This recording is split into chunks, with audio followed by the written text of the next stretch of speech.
If you experience a lot of frustration in your life, then the chances are that you're stuck in a pattern that I call the if only movie. And if this pattern's allowed to dominate in your life, you're going to experience a lot of anxiety as a result, maybe even chronic anxiety if it escalates enough. So the if only movie is where actually you have two movies going on in your head. You'll have one, which is the if only movie, and this is your version of the way that life should be if only life was fair.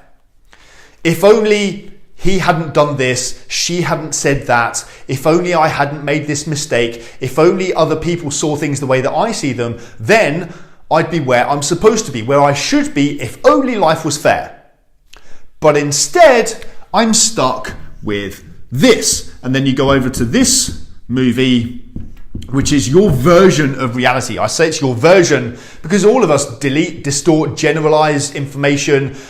None of us actually see reality, recognize it's a representation of reality, but this is how you're currently seeing the world. And you'll be going back and forth and back and forth. If only, if only, if only, but instead I'm stuck with this.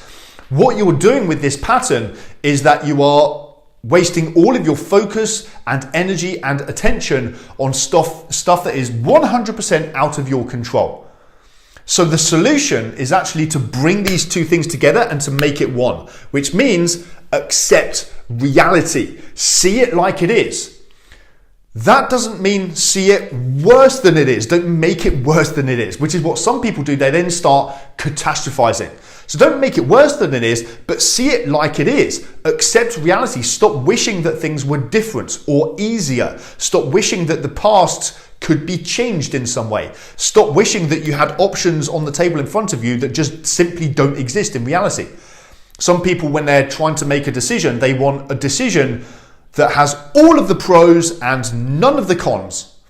And they're, again, in wishful thinking. So accept reality. Now, the times when you'll struggle with this the most are the times when you're going to say stuff like, yeah, but it's not fair. I've got a right to feel this way. I'm justified in feeling this way. It's normal for people to feel this way in this kind of situation. All of those things may well be 100% true. You may well be completely justified and have a right to feel that way. It may well be normal, which basically means average, for other people to respond in the same way in this kind of situation. It may well be completely unfair. What's happened to you, what somebody else has done to you, all of that 100% out of your control and doesn't change the fact that you still have a choice. Are you going to continue to choose to focus on stuff that's out of your control? Or are you going to dedicate yourself and focus exclusively on what's within your control? Because the interesting thing is that when you live your life focusing on what's within your control and you are proactive on what's within your control, that circle of control slowly expands over time. But the more you focus on what's out of your control, your circle of control slowly contracts over time. So accept reality, focus exclusively what's in your control, and refuse to play your if only movie anymore.